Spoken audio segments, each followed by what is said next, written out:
Hello, my dear friends. I am Lavish Mathani, Chartered Accountant from Excel Education Institute based in Raipur. इस video में मैं आपको दो चीज़ें कवर कराऊंगा. एक, कई स्टूडेंट्स ने जो रिक्वेस्ट की थी कि लाइव ट्रेडिंग का सेशन दिखाएंगे, तो मैंने उसको भी रिकॉर्ड किया एक ट्रेड को. और एक एकेडमिक नॉलेज जो हमारे पढ़ाई में भी काम आएगा और स्टॉक मार्केट में सपोज कभी आप इन्वेस्ट करेंगे तो उसमें भी काम आएगा. That is difference between cash market and future market. देखिए, जो भी लोग स्टॉक मार्केट में ट्रेड करते हैं ना, आप उनसे कभी भी पूछेंगे ना, तो वो बोलेंगे या तो हम कैश मार्केट में ट्रेड करते हैं या फ्यूचर मार्केट में या फिर ऑप्शंस मार्केट में. ऑप्शंस में बहुत कम लोग ट्रेड करते हैं, थोड़ा टेक्निकल है, उसके ऊपर सेपरेट वीडियो बनाऊंगा. बट कैश मार्केट और फ्यूचर मार्केट में क्या फ़र्क होता है उसको हम लोग इस वीडियो में कवर करना चाहते हैं. एक दिमाग में पहले से ही रख लीजिए, जो लोग शेयर्स लॉन्ग टर्म के लिए रखना चाहते हैं और इन्वेस्ट करके रखना चाहते हैं, स्पेक्यूलेट नहीं करना चाहते, वो लोग कैश सेगमेंट में ट्रेडिंग करते हैं. और जो लोग शेयर्स को क्विकली बाय सेल करना चाहते हैं, कम पैसों से ज़्यादा वैल्यू के शेयर्स खरीदना चाहते हैं, रिस्क लेना चाहते हैं, वो लोग फ्यूचर्स मार्केट में ट्रेडिंग करते हैं. मैं आपको इसमें जो आपके कोर्स के डिफरेंसेस है वो तो बताऊंगा ही, थोड़ा अपने पर्सनल एक्सपीरियंसेस और कुछ एक्स्ट्रा प्रैक्टिकल डिफरेंसेस भी बताऊंगा. कई टाइम पे मैं आपको एनएससी की वेबसाइट पे भी लेके जाऊंगा. चलिए शुरू करते हैं. सबसे पहला, जब कोई पर्सन कैश सेगमेंट में शेयर परचेज करता है तो उसका मतलब होता है कि वो शेयर्स की पूरी डिलीवरी लेगा और शेयर्स का पूरा पेमेंट इमीडिएटली करेगा, जैसे कोई सामान खरीदने के लिए करते हैं. So this is cash segment purchase. जबकि फ्यूचर्स मार्केट में ऐसा होता है कि आप किसी भी शेयर को परचेज करने का इस वक्त केवल एक कॉन्ट्रैक्ट करते हैं, प्राइस फिक्स कर देते हैं कि आप इतनी क्वांटिटी बाय करेंगे और इस रेट पे बाय करेंगे. बट जो एक्चुअल डिलीवरी है शेयर्स की, वो आपको एक भविष्य की डेट पे मिलने वाली होती है. और जो पेमेंट भी होता है पूरे शेयर्स का, वो एक फ्यूचर डेट पे होने वाला होता है. इसीलिए इस कॉन्ट्रैक्ट का नाम फ्यूचर कॉन्ट्रैक्ट होता है. सेकेंड पॉइंट, ओनरशिप के ऊपर. जो पर्सन शेयर को कैश सेगमेंट में परचेज करता है, वो कंपनी के शेयर का रियल ओनर होता है. कंपनी के रजिस्टर ऑफ मेंबर्स में भी उसका नाम चढ़ता है, डिपॉजिटरी के रिकॉर्ड में भी उसका नाम चढ़ता है. जबकि जब कोई पर्सन शेयर्स को फ्यूचर सेगमेंट में परचेज करेगा तो वो कभी भी शेयर्स का ओनर नहीं माना जाता. वो सिर्फ एक दूसरे पर्सन के साथ कॉन्ट्रैक्ट किया है, कॉन्ट्रैक्ट उन दो लोगों के बीच में है. कंपनी की नज़र में दोनों पर्सन्स एग्जिस्ट नहीं करते. It's a contract between two investors. Actually company is not involve anywhere. तभी फ्यूचर्स में शेयर खरीदने वालों को, फ्यूचर सेगमेंट में शेयर खरीदने वालों को शेयर का ओनर नहीं बोला जाता. अब थर्ड पॉइंट पे आते हैं, डिलीवरी. जब आप शेयर्स को कैश सेगमेंट में परचेज करते हैं तो मैंने आपको बोला ना, डिलीवरी मिलती है शेयर्स की, आप लेते हैं डिलीवरी और पेमेंट भी करते हैं. ये काम करने के लिए इंडिया में 2 डेज़ का टाइम दिया जाता है. तो जैसे आप मंडे को शेयर्स परचेज कर रहे हैं तो आप उसकी डिलीवरी वेडनेसडे को प्राप्त करेंगे और उसका पेमेंट भी आपको बाय लेटेस्ट वेडनेसडे तक करना होता है. जबकि फ्यूचर्स मार्केट में तो डिलीवरी होती ही नहीं है, मैंने आपको बताया ना. सिर्फ सौदा होता है कि आप शेयर खरीदने के लिए राज़ी हैं, तैयार हैं, वादा करते हैं आप, पर एक्चुअल डिलीवरी और एक्चुअल पेमेंट तो होना ही नहीं है. तो 2 दिन की कोई बात ही नहीं है. अब fourth point is very important. इसी के कारण लोग अट्रैक्ट होते हैं फ्यूचर्स मार्केट की तरफ. जब आप कैश सेगमेंट में शेयर खरीदते हैं ना, तो इन्वेस्टर को पूरे पैसे पेनी बाय पेनी देने ज़रूरी होते हैं. अगर वो 10 लाख रुपए की वैल्यू के शेयर खरीद रहा है तो पूरे 10 लाख रुपए देने पड़ेंगे. जबकि अगर आप फ्यूचर सेगमेंट में शेयर खरीदेंगे तो आपको पूरे वैल्यू नहीं पे करनी है. आपको केवल स्टॉक एक्सचेंज में उस ट्रांजैक्शन वैल्यू का 20-30% जमा कराना पड़ता है. उसको मार्जिन मनी बोलते हैं. फॉर एग्जाम्पल, एक शेयर है एशियन पेंट. वो कैश सेगमेंट में भी है, कैश सेगमेंट में तो सब शेयर होते हैं, और वो फ्यूचर सेगमेंट में भी है. तो सपोज किसी को 12 लाख रुपए के शेयर खरीदने हैं, तो अगर वो कैश सेगमेंट में खरीदेगा तो पूरे 12 लाख जमा कराने पड़ेंगे. और अगर वो फ्यूचर सेगमेंट में खरीदेगा तो 12 लाख पूरे नहीं लगेंगे, सिर्फ मार्जिन मनी डिपॉजिट करनी पड़ेगी स्टॉक एक्सचेंज में, और वो रिफंडेबल होती है. और margin money 20-30% of the contract value होती है.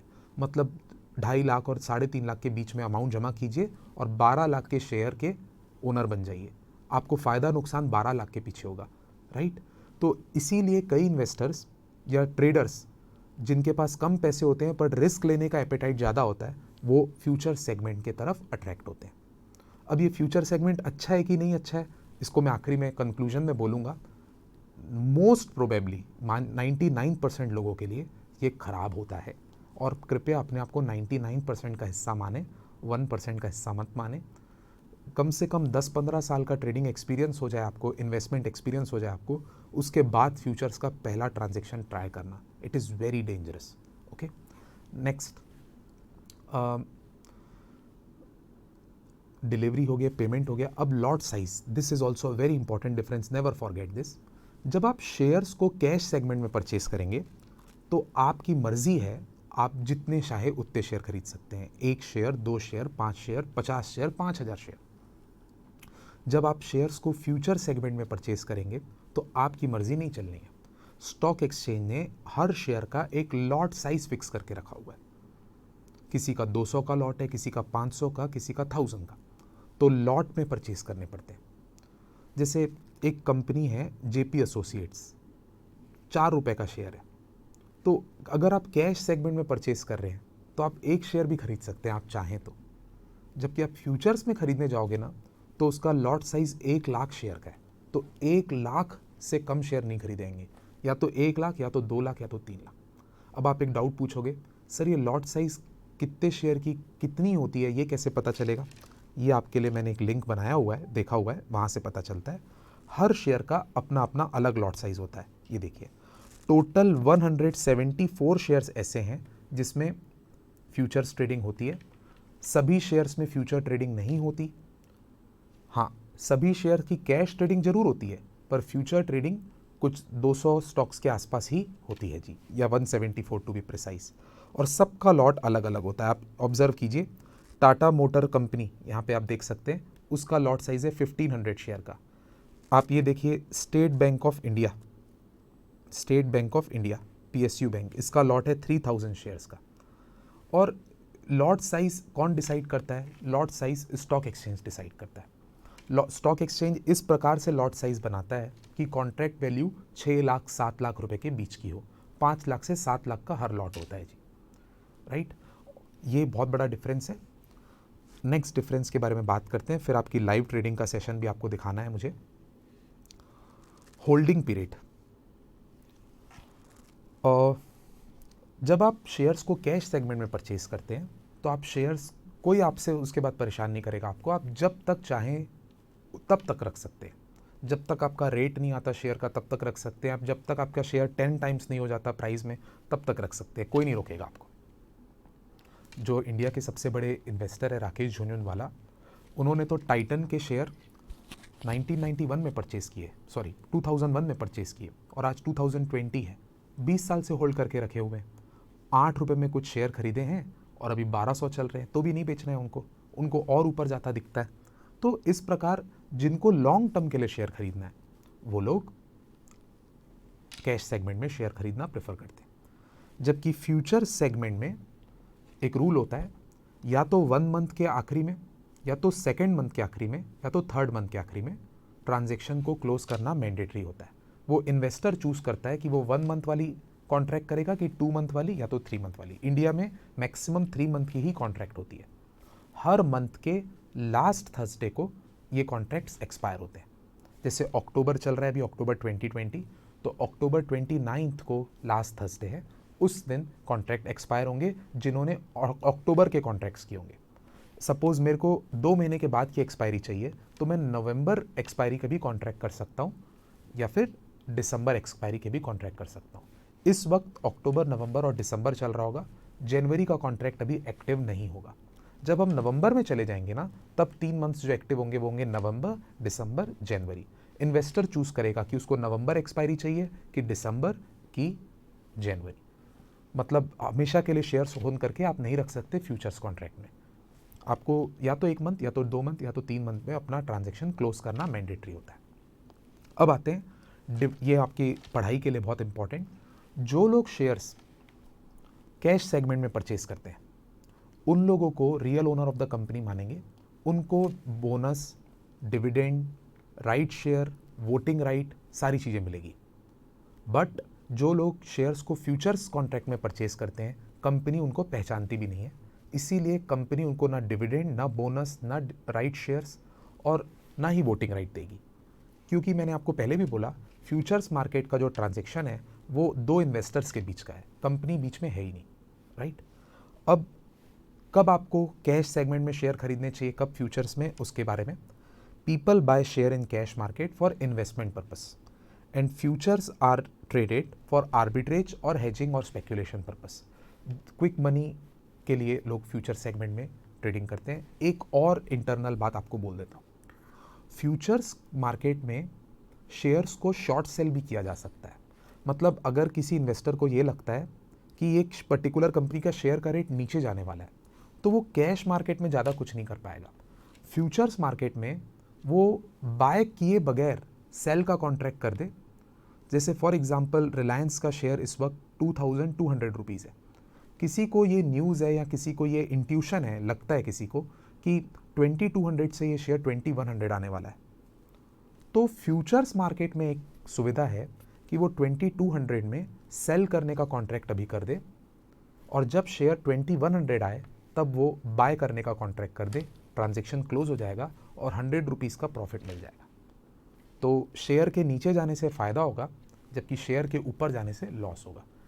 तो फ्यूचर्स मार्केट में आप अपसाइड ट्रेडिंग भी कर सकते हो, उसको लॉन्ग कॉन्ट्रैक्ट बोलते हैं, लॉन्ग कॉन्ट्रैक्ट, और डाउन साइड ट्रेडिंग भी कर सकते हैं, उसको शॉर्ट कॉन्ट्रैक्ट बोलते हैं। लॉन्ग एंड शॉर्ट, ये दोनों टाइप की ट्रेडिंग फ्यूचर्स मार्केट में होती है। अब मैं अपना एक वर्डिक्ट बता देता हूँ आपको।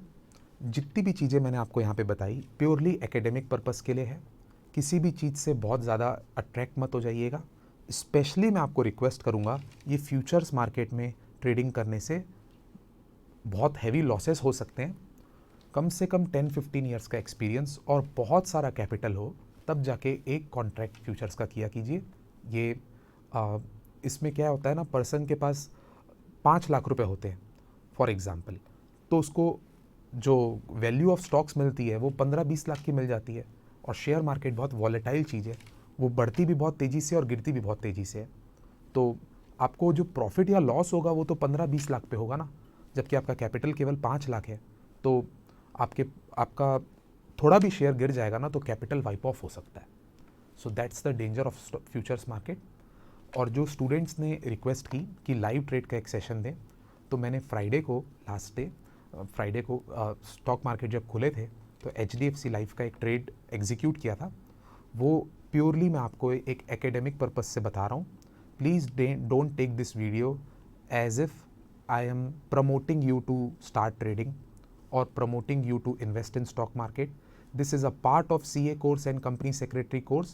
Only for that purpose I am showing these things. And few students were quite eager to see how the live trade takes place. Sometime on the or the other in real life you have to see. For that purpose only I have shown that. और उसमें आपको video बताते बताते कुछ profit या loss आप खुद देख लीजिएगा क्या हुआ है, तो वो भी आप एंजॉय करेंगे आई होप। सो वीडियो ज़रूर अगर आपको अच्छा लगा हो तो एक फीडबैक देंगे, that will act as a motivation for making next video. Thank you. Now I will just show you the live trade. Thank you. For example हमको कैश सेगमेंट में शेयर खरीदने हैं, तो मैं आपको लाइव मार्केट्स में से इसका एक एग्जांपल दिखा रहा हूँ। ये निफ्टी के शेयर्स की लिस्ट है। ये एक ब्रोकर का ऑनलाइन सॉफ्टवेयर है जिसमें मेरा अकाउंट है। जैसे मुझे फॉर एग्जांपल ये एक लाइफ इंश्योरेंस कंपनी है HDFC लाइफ, उसके शेयर परचेज़ करने हैं। तो ये रहा HDFC लाइफ, इसका ये प्राइस आपको थोड़ा दिख रहा होगा, देखिए 561.85। बाय सेल का ऑप्शन है, ये बाय दबाया मैंने। अब बाय दबाने के बाद ये पूछते हैं कई चीज़ें, मैं आपको पढ़ाऊँगा। डिलीवरी में लेना है कि इंट्राडे लेना है, कि लिमिट लगानी है कि मार्केट में लेना है, सबका मतलब बताऊँगा। डिलीवरी मतलब क्या मैं इसको फ्यूचर के लिए होल्ड करना चाहता हूँ, और इंट्राडे का मतलब क्या आज ही खरीद के आज बेचना चाहता हूँ। और लिमिट और मार्केट का मतलब होता है जैसे मेरे को अभी अभी जो प्राइस चल रहा है उसी में बाय करना है, तो मेरे को मार्केट सेगमेंट एक्टिव करना पड़ेगा। और अगर मैं अपने मन मुताबिक रेट में ख़रीदना चाहता हूँ तो फिर लिमिट। फॉर एग्जाम्पल हमको इसके 300 शेयर्स परचेज करने हैं, और अभी आपको सिर्फ एग्जाम्पल दिखाने के लिए कर रहा हूँ, तो ये इंट्राडे डाला मैंने क्योंकि अभी आपको समझाते समझाते बेच दूंगा। तो 561.25 है, ये मैं इसमें बाय ऑर्डर प्लेस किया, ऑर्डर प्लेस हुआ, order has been successfully placed.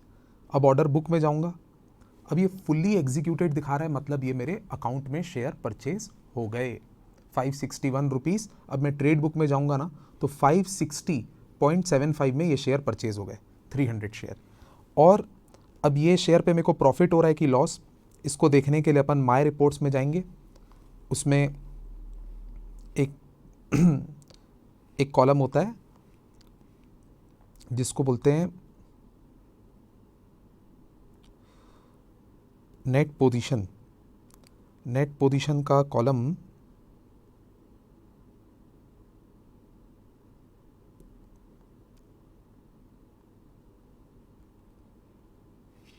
खैर आइए ऑब्जर्व करते हैं शेयर कहाँ है। अपना 560 रुपीज़ में आया, अब ये देखिए 562 चल रहा है जी, अपना 560 रुपीज़ 75 पैसे में आया था, राइट। मैं ये नेट पोजीशन देख रहा हूँ जी, माय रिपोर्ट्स में गए, माय रिपोर्ट्स में भी जाने की ज़रूरत नहीं है। नेट पोजीशन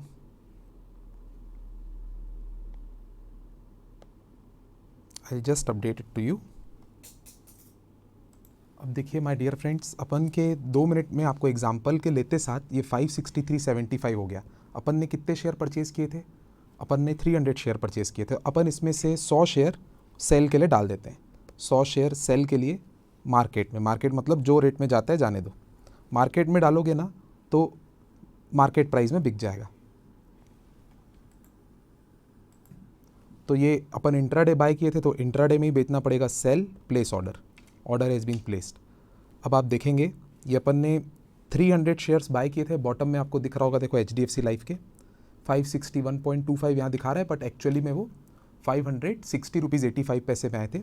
और ये नेट पोजीशन में आप देखिए, ये 300 शेयर जो अपन ने परचेज़ किए 560.8 में, थोड़ा बारीक आपको देखना पड़ेगा, ये अपने बिक गए और 200 बचे हुए हैं अभी, और 520 का प्रॉफिट है।